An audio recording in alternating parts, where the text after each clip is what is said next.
ஓம் முருகா போற்றி போற்றி. என் அன்பு குழந்தையே, உனது கஷ்டங்களை பங்கு போட யாருமே முன் வரவில்லையா? அப்படியென்றால் உன் எண்ணங்கள் கூட மாறக்கூடாது. இந்த நேரத்தில் எவ்வளவோ பார்த்து விட்டாய், எவ்வளவோ அனுபவித்து விட்டாய், எவ்வளவோ தாங்கி விட்டாய். வாழ்க்கையில் நீயும் பார்த்து பார்த்து தான் வாழ்ந்து கொண்டிருக்கிறாய். உன்னை போல் யாரும் இல்லை தங்கமே. சேர்ப்பது மிக கடினம்தான். மிக எளிதாக செலவு செய்துவிடலாம். பணம் மட்டுமல்ல, அடுத்தவர் உள்ளத்தில் நீ சேர்த்து வைக்கும் நல்ல எண்ணமும் தான். எந்த எதிர்பார்ப்புமின்றி உனக்காக மற்றவர்கள் செலவிடும் நேரத்திற்கும் உழைப்புக்கும் நன்றி உணர்வோடு இருக்கிறாய். அதனால் தான் சொல்கிறேன், உன்னை போல் யாரும் இல்லை. இந்த நடைமுறையில், இந்த உலகத்தில் மீண்டும் பேசினால் மேலும் மேலும் காயப்படுவோம் என்ற பயத்தினாலேயே சிலரது அன்பு அமைதியை தேர்ந்தெடுக்குது, மௌனத்தை தேர்ந்தெடுக்குது. விரும்பி நிற்க தெரிந்தவர்களுக்கு விலகி நிற்க தெரியாது. காரணம், அவர்கள் அன்பை கடமையாக வைத்தவர்கள் அல்ல, உண்மையாக வைத்தவர்கள். உனக்கு பொறுமையும் நம்பிக்கையும் இந்த நேரத்தில் மிக மிக அவசியம். உன் முருகன் சொல்லிவிட்டேன். நீ என் மீது நம்பிக்கை இழக்காமல் பொறுத்திரு. உனக்காக உனது சுமைகளை நான் தாங்கிக் கொள்வேன். எதுவாக இருந்தாலும் என்னிடம் சொல்லிவிடு, நான் அதை நிச்சயமாக பூர்த்தி செய்வேன். உனக்கு பிறருக்கு உதவும் மனம் இருக்கிறது. எப்போதும் ஓடி உதவுவாய். ஆனால் ஒன்று, உன் கஷ்டங்களை பங்கு போட யாரும் முன் வரவில்லை. அதில்தான் நான் சொன்னேன். ஏன்னா நீ சகித்து வாழ்ந்து கொண்டிருக்கிறாய். உண்மைதானே தங்கமே? அனைத்தையும் தாங்கிக் கொள்கிறாய், அனைத்தையும் தாங்கிக் கொண்டுதான் இருக்கிறாய். நீ இழந்தது அனைத்தும் மீண்டும் தேவைப்படும் காலகட்டத்தில் உன்னை தேடி வந்தடைய செய்வேன். கவலையே படாது. இப்போது நடக்கும் நிகழ்வுகளைக் கண்டு சலித்து கொள்பவர்கள் தனக்கான ஒவ்வொரு வாய்ப்பிலும் உள்ள ஆபத்தை பார்த்து கொண்டிருக்கிறார்கள். ஆனால் சாதிக்க துடிப்பவர்களோ ஒவ்வொரு ஆபத்திலும் உள்ள வாய்ப்பினை பார்த்து கொண்டிருக்கிறார்கள். ஒன்று தெரியுமா? தெரியவில்லை என்றால் உன் முருகன் சொல்வதை கேட்டுக்கோ. கடல் பயணத்தில் அலைகளால் சில தொல்லைகள் ஏற்படும் போது எதிர்வரும் அலைகளுக்கு ஏற்றாற்போல் துடிப்பினை விவேகமாக செலுத்தணும். அப்போது தானே கடற்பயணம் மிகவும் சிறப்பானதாக இருக்கும். அதுபோல்தான் வாழ்க்கை பயணத்தில் கஷ்டம் வரும்போது அதை கண்டு கலங்கக்கூடாது. கடல் அலையில் எதிர்நீச்சல் போட்டு முன்னேறுவதைப் போல வாழ்க்கை என்னும் ஓடத்தில் போராட்டம் இருந்தால் கவலைகள் கூட நிச்சயமாக கரை ஒதுங்கிவிடும். ஆக உண்மையான உழைப்பு, திறமை, நம்பிக்கையும் இருந்தால் வாழ்க்கையில் நிச்சயம் ஜெயித்து விடலாம். உனக்கு நியாயமாக கிடைக்க வேண்டிய பாராட்டு, அங்கீகாரத்தை கொடுக்க மறுக்கலாம். ஆனால் உன்னுடைய தன்னம்பிக்கை, ஆசைகள், கனவு, மன உறுதி இவற்றையெல்லாம் யாராலும் தட்டி பறிக்க முடியாது.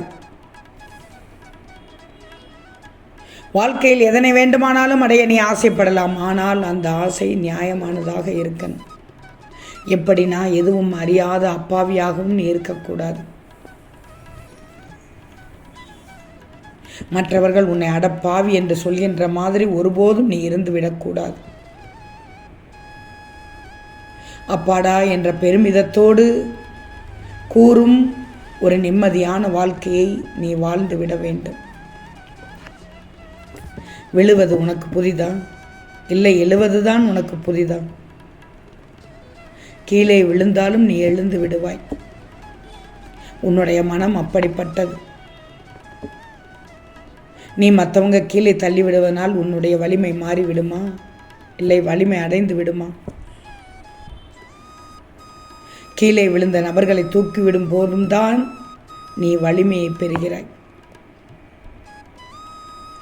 கவலையை மட்டும் சேமிச்சுக்கிட்டு அதை பற்றியே நினைத்து கொண்டிருந்தால் எதையும் நீ வாழ்க்கையில் சாதிக்க முடியாது. சொல்கிறேன், கேட்டுக்கோ. உன் முருகன் சொல்வதை கேள். உனக்காகத்தான் இப்போது பேசிக்கொண்டிருக்கிறேன். கவலைகளை மறந்துவிடு. வாழ்க்கையை மிகச்சிறப்பாக வாழ்ந்துவிடு. உன்னிடம் இருந்து வரும் வார்த்தைகள், எண்ணங்கள், செயல்கள் உன் வாழ்க்கைக்கு உரமாக இருக்கணும், தரமாக இருக்கணும். ஆக மற்றவர்களுக்கு நீ ஒரு எடுத்துக்காட்டாக இரு. போராடுவதால் மட்டும்தான் விதையானது மண்ணிலிருந்து வெளிவந்து விருட்சமாக கம்பீரமாக நிற்கும். நீ போராடினால் மட்டும்தான் துன்பங்களை கடந்து தடைகளை உடைத்து நல்ல மனிதனாக கம்பீரமாக இருக்க முடியும். வாழ்க்கையில் உனக்கு 1000 தடைக்கற்கள் வந்தாலும் அதையும் கடந்து சென்று விட்டால் கூட தடாகம் போன்று ஆகிவிடலாம். நீர்நிறைகள் நிறைந்த தடாகம் போன்று ஆகிவிடும். ஒருவேளை எதிர்கொண்டு வரும் ஒவ்வொரு தடைகளையும் தகர்த்தெறிந்து சென்று கொண்டிருந்தால் சமுத்திரத்தினை அடையும் நதியினை போன்று நீயும் உன்னுடைய இலக்கை எளிதில் அடைந்து விடலாம்.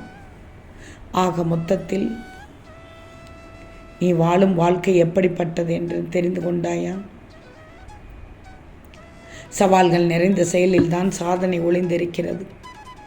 சவாலை சாதனையாக மாற்று.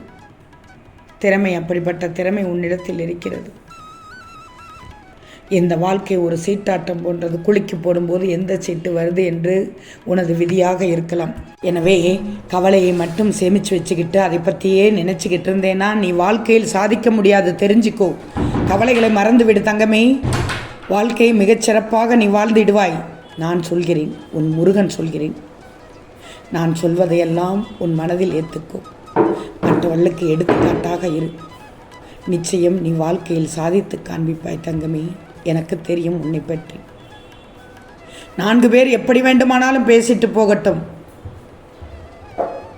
எத்தனை விதமாகவும் பேசிவிட்டு போகட்டும். நீ நல்ல விதமாக வாழ்ந்து காட்டு. எல்லோரும் எல்லோருமாக இருப்பதில்லை. ஒவ்வொருவரும் ஒவ்வொரு தரம், ஒவ்வொரு விதம். நீ இந்த நேரத்தில் பயத்தை விட்டுவிடு. தயக்கம் வேண்டாம். அரண்டவன் கண்ணுக்கு இருண்டதெல்லாம் பேய் என்ற நிலையாகிவிடும். எனவே பயத்தை விட்டுட்டு மீண்டும் மீண்டும் முயற்சி செய்து உனக்கான வெற்றியை பார்த்து நகன்று கொண்டே இரு. நீ நல்ல மனநிலையில் இருந்தாலே போதும். தேடிச் செல்லும் வழிகள் இருக்கத்தான் செய்யும். அதை பார்த்தால் என்ன ஆகும்? வழிகள் இருந்தாலும் உன் முகத்தில் சின்ன புன்னகையை காமித்து விடு.